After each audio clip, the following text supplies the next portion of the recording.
Olá, meus amigos. É com muita alegria que retomamos nossos pequenos estudos da doutrina espírita e do Evangelho do Cristo, que é uma iniciativa do Instituto Espírita Amigo Germano.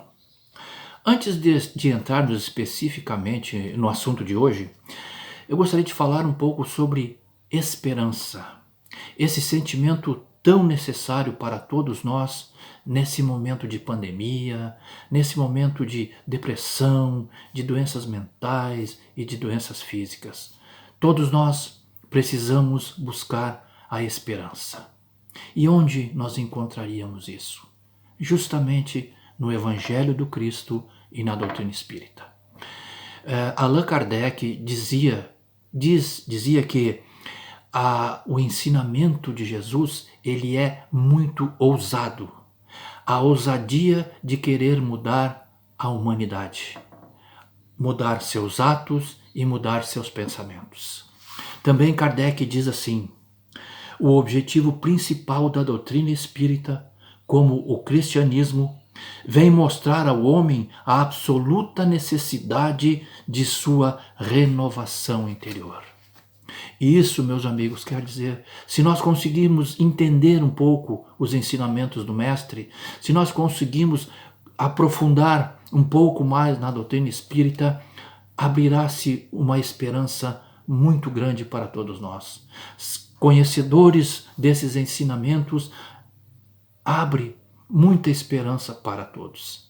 Então, vamos tentar cada vez mais nos melhorarmos, tentar deixar um pouco de lado o nosso egoísmo, o nosso orgulho e a nossa vaidade, e assim poderemos enfrentar com muito mais tranquilidade essa pandemia que assola o nosso planeta.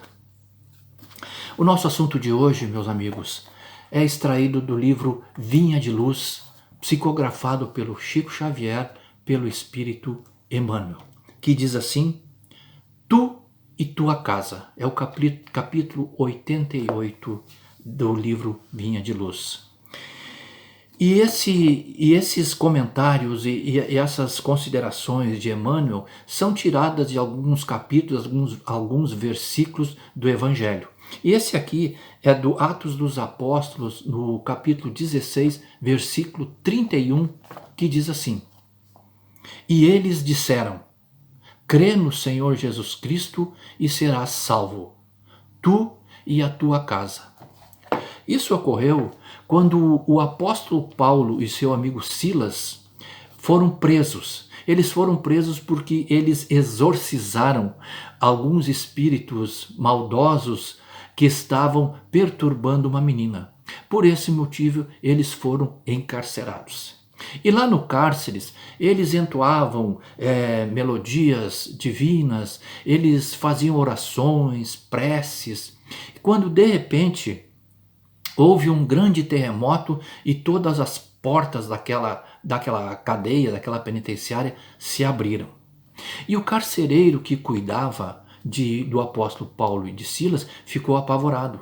Porque na época a lei dizia que se o preso fugisse, o carcereiro teria que cumprir a mesma pena daquele que estava preso. Então ele ficou apavorado quando viu todas as celas abertas e perguntou: e agora, o que eu faço? Ele perguntou para Paulo e Silas. Então eles disseram: crê no Senhor teu Deus, Jesus Cristo, e serás salvo, tu e a tua casa.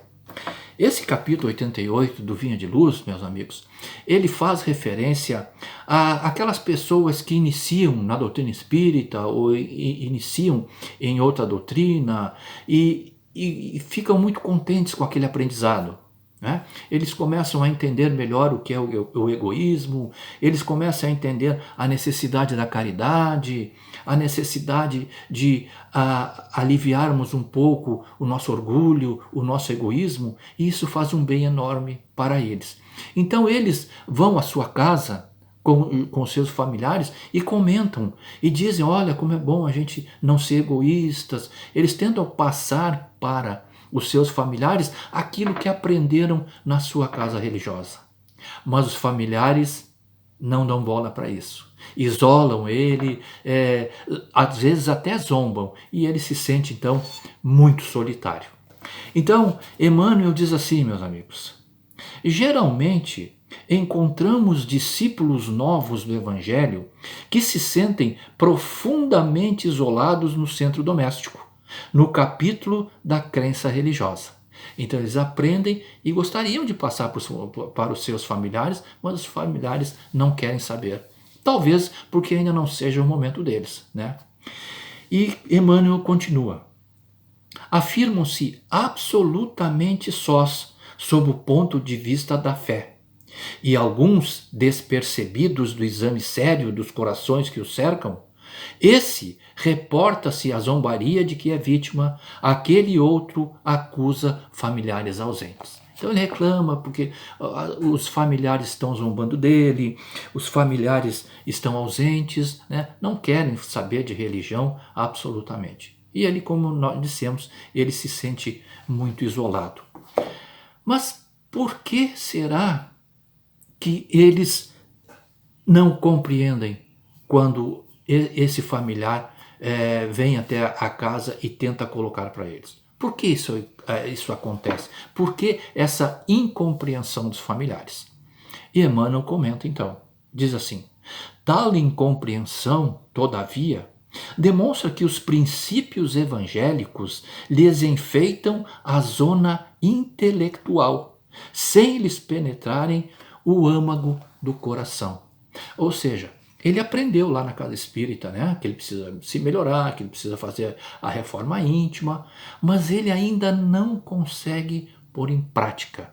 Ele ainda não introjetou esse conhecimento, esse ensinamento do mestre e da doutrina.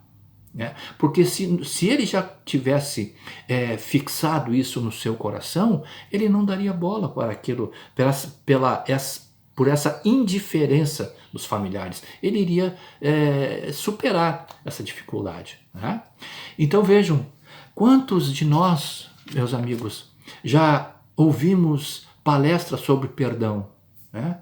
Quantas vezes nós já falamos sobre o egoísmo, que nós precisamos amenizar o egoísmo, a vaidade, o orgulho. Mas quantos de nós conseguem colocar em prática esses ensinamentos? Muito poucos. Por isso, essa incompreensão por parte dos novos adeptos do Evangelho. E então, Emmanuel continua dizendo: no lar onde exista uma só pessoa que creia sinceramente em Jesus e se lhe adapte aos ensinamentos redentores, pavimentando o caminho pelos padrões do Mestre, aí permanecerá a suprema claridade para a elevação. Então, nós não devemos chegar em casa e dizer: olha, vocês têm que fazer isso, fazer aquilo, aquele outro. Não, nós temos que deixar essa claridade, ou seja, dar o exemplo. A melhor maneira de ensinar alguém, alguma pessoa, é através do exemplo. Nós nunca devemos dizer: vocês têm que fazer isso, têm que fazer aquilo. Não.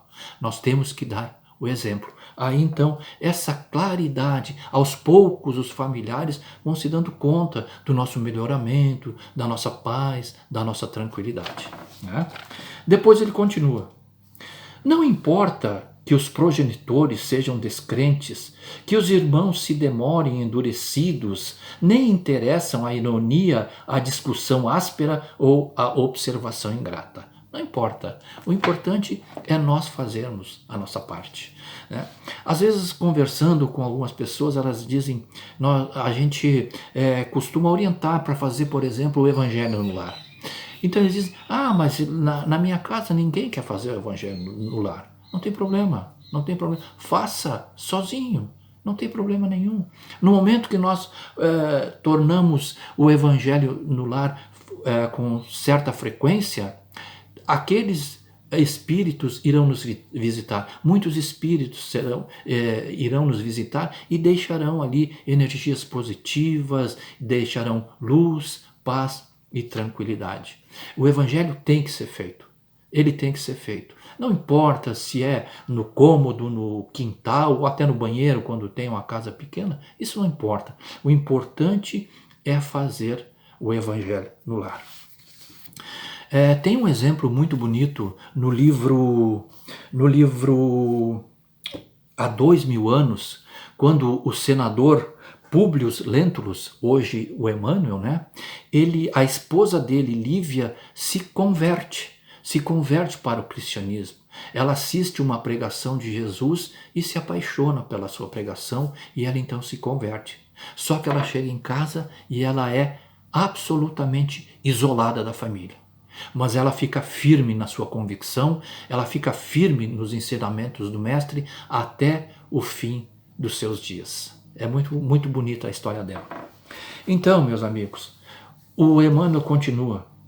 O cristão, onde estiver, encontra-se no domicílio de suas convicções regenerativas para servir a Jesus, aperfeiçoando e iluminando a si mesmo. Então, essa mudança começa por mim. A mudança da minha casa começa por mim. Eu tenho que me preocupar com a minha valorização interior, com a minha mudança interior, né? Depois, por consequência, os familiares também, porque vão ver a nossa transformação e também vão ser adeptos, com toda certeza. Para encerrar, meus amigos, diz assim: basta uma estaca para sustentar muitos ramos. Uma pedra angular equilibra o edifício inteiro. Então nós podemos ser a pedra angular da nossa casa, né?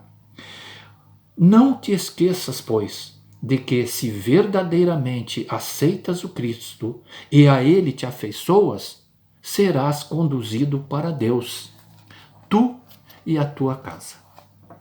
Por hoje era isso, meus amigos. Cuidem-se, fiquem na paz e até a próxima.